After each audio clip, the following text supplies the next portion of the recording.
Rangers 20H Louis DeLuca, staff photographer Texas Rangers left fielder Delino DeShields, 3, is pictured during the Houston Astros vs.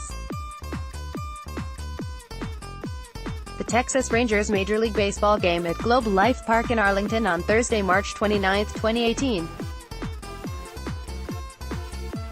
Louis DeLuca, The Dallas Morning News by Kevin Sherrington, staff columnist at Sherrington. Because your trusted correspondent here is such an empathetic, fair-minded sort, I can understand the mixed emotions about the new construction across the street from the Globe. The not-so-old place harbors most of the Rangers' fondest memories. Just the same, the new digs should be cool, especially come July. No matter which side you take in the big picture, though, this much seems unequivocal.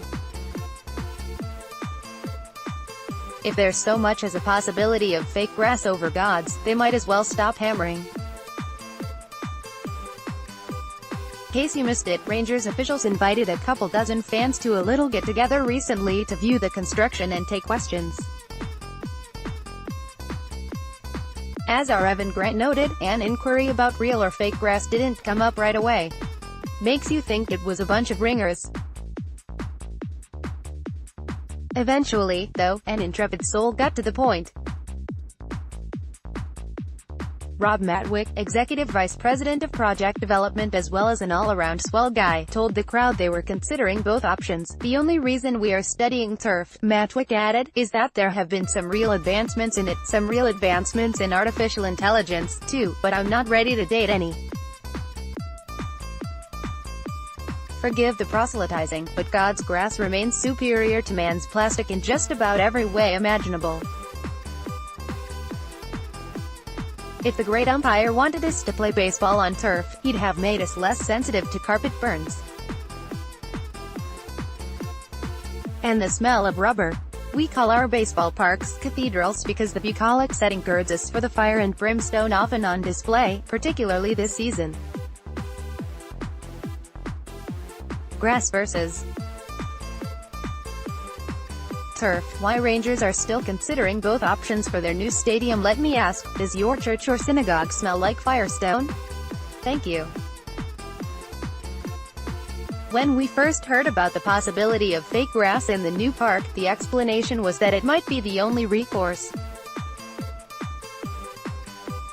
The playing surface will be installed below street level, the story went, and the grass might not grow.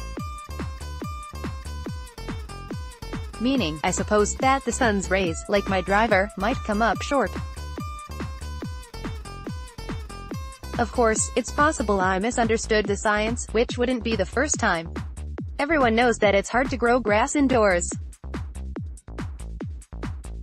Roy Hofheinz found this to be true more than a half-century ago in Houston, when he was building the eighth wonder of the world.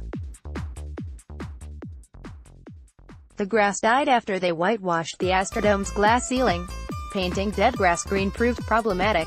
Thus sprang artificial turf, not to mention generations of orthopedic surgeons.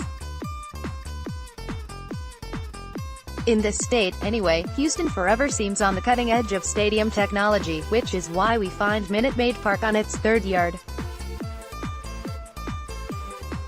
The first grass they tried was Bermuda, the kind that grows in the cracks of your driveway. Bermuda is as persistent as a telemarketer, but it likes lots of sun. Can't get that with the roof closed most of the summer, so they switched to something called paspalum. Minute Maid is now on its second variety of the same, and by all accounts, the stuff is growing like the national debt. The book on paspalum is that it's a warm weather grass that performs well in low light conditions, making it ideal for the Rangers' purposes. So if it's not a question of whether the grass grows under a sunroof, why are they still considering the fake stuff? Before firing up emails and tweets, you should know I'm not against artificial turf in general. The improvements made since the original AstroTurf have been remarkable. It no longer feels like it's been laid over North Central Expressway. It also holds up better than the real stuff when subjected to football.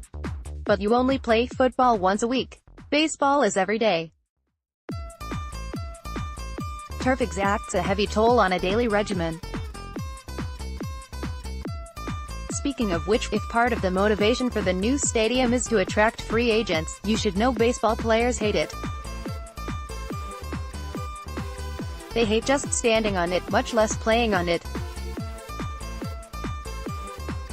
So, once again, why are the Rangers considering it? Maybe because it'd be far cheaper and easier to maintain. Maybe because they could host big events and not worry about ruining the field. Maybe because they think they'd be riding a new wave of technology. Maybe because they just don't get it. Consider it a good sign that they're expected to conduct a series of such fan symposiums to gauge their reaction to the possibilities. From the looks of it, they're trying to see how many fans might be offended. If you're invited, speak up. Don't wait for your neighbor. He's probably turfed over his backyard, anyway. And as for that line about dating artificial intelligence, pure metaphor, sweetheart. Like God's grass, you're the real deal. Twitter, @Sherrington.